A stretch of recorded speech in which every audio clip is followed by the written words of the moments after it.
Hello everyone, welcome to Saibhavi creation. இன்னைக்கு நம்ம சேனல்ல ரொம்பவே சூப்பரான ஒரு ரெசிபி தாங்க.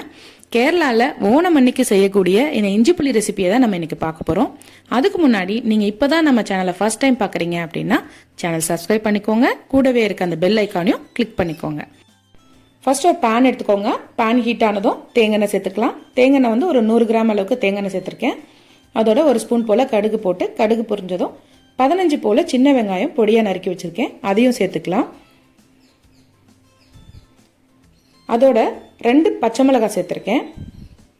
கூடவே ஒரு 3 மிளகாய் வத்தல். இது கூட 100 கிராம் அளவுக்கு இஞ்சியை வந்து நல்லா வாஷ் பண்ணி கட் பண்ணி வச்சிருக்கேன், அதையும் இதில் சேர்த்துப்போம். ஒரு கத்து கருவேப்பிலை சேர்த்துக்கலாம். இஞ்சி நல்லா கொஞ்சம் ப்ரௌன் ஆகட்டும்.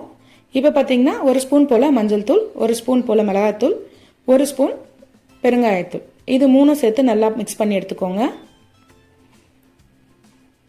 இப்போ இதுக்கு தேவையான அளவுக்கு உப்பு சேர்த்துப்போம். இதோட பார்த்தீங்கன்னா நான் வந்து ஒரு பெரிய எலுமிச்சப்பழ சைஸ்க்கு புளி வந்து ஊற வச்சு ஃபில்டர் பண்ணி வச்சுருக்கேன். ஸோ அதை இதில் சேர்த்துக்கலாம். இது நல்லா கொதிக்கட்டும். இந்த மாதிரி கொதிக்கிற ஸ்டேஜில் ஒரு 1/4 கப் அளவுக்கு வெல்லம் சேர்த்துக்கலாம். நல்லா கொதிக்க விட்டுருங்க. நல்லா கொதிச்சு நல்லா கிரேவி மாதிரி வரணும். பாருங்க, இந்த மாதிரி நல்லா திக்கா எண்ணெய்லாம் பிறண்டு மேலே வரும்.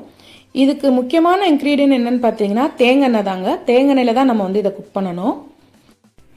இதை வந்து சூடான சப்பாத்தி, இட்லி, தோசை எது கூட வேணாலும் சேர்த்து சாப்பிடலாம். ரொம்பவே நல்லா இருக்கும். ஸோ நீங்களும் இதை ட்ரை பண்ணி பாருங்க. சூப்பரான இஞ்சி புளி ரெசிபி ரெடி. அண்ட் சேனலை மறக்காம சப்ஸ்கிரைப் பண்ணிடுங்க, லைக் பண்ணிடுங்க, ஃப்ரெண்ட்ஸ் அண்ட் ஃபேமிலிஸ்க்கு ஷேர் பண்ணிடுங்க. கூடவே அந்த பெல் ஐக்கானை கிளிக் பண்ணிடுங்க. அப்பதான் நான் போடுற ஒவ்வொரு வீடியோவும் உங்களுக்கு நோட்டிஃபிகேஷன்ல காட்டும். தேங்க்யூ ஃபார் வாட்சிங்.